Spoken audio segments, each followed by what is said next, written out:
Well, let's talk about Bernie's endorsement. He did stand up on the stage the other day, and he did endorse her. But will the Never Hillary crowd and the burners come around?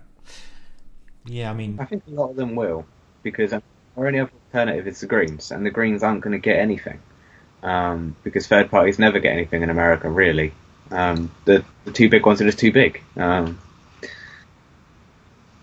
Surely they've got to. I mean, now that Hillary's moved on certain issues like health, like tax. I mean, she hasn't shifted on trade and things, but then if she shifted on all of them, she'd lose her own demographic, wouldn't she? So, well, I mean, she made some big steps. I mean, she adopted Bernie's tuition program, and I think you have to be pragmatic. I was interviewed yesterday by a progressive network in the States, Progressive News, our friend Rick Spizak. And he wanted me to comment a little bit on the Hillary announcement, and I said to him is what I'll say to everybody else. I said, look, it was an absolutely brilliant effort by Bernie. All right, both candidates, we would have been proud to have them as standard bearers for the party.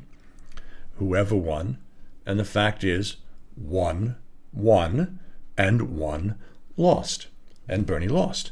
And so, I look at the numbers and compare them back to 2008. In 2008, Barack Obama had a much bigger problem with Hillary's Pumas.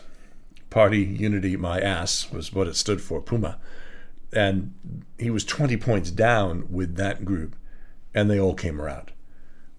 Going into the convention this time, she's only 8 points down with the Never Hillary crowd.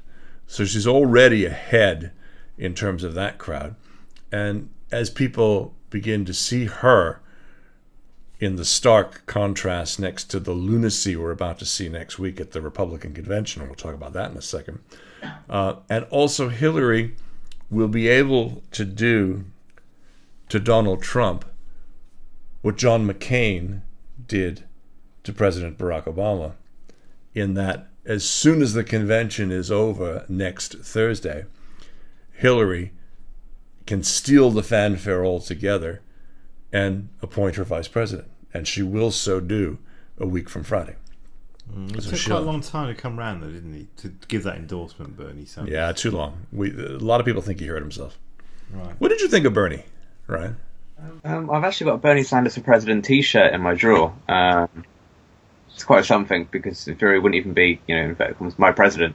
No, I liked him. He seems to be a good kind of kickback against what we've become used to being both left and right. Thankfully, he's not like living in the past, but he's also not coming forward with too much in the way of fantastic new policies. It seems to be old principles, modern time, which I think is about the right sort of balance. Obviously, he come in harder than he was ever expecting to actually be able to do as president. So was he the American version of Corbyn, do you think? Yes and no. The difference being that I can't imagine Corbyn turning around and endorsing Angela Eagle tomorrow. But Bernie, you could see him come around. But that's also due to the practicalities of things. Like, I mean, the left's never really controlled either the Democrats or the Labour Party in history, really, at all. I mean, even in '83, Michael Foot was on the right of the party, but seceded, if you like, the Bennites.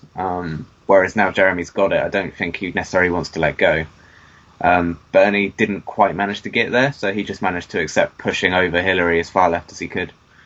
Yeah, and his supporters are a very strong group, very strong opinions, and they're very loyal, and it's the kind of passion you want to have in the party, particularly for get out the vote, etc. That's a good thing, isn't it? Have that sort of passion and belief. Yeah, but it doesn't seem as though it doesn't seem as though she's winning any hearts and minds as yet. They still call her Crooked Hillary to mirror what Donald says.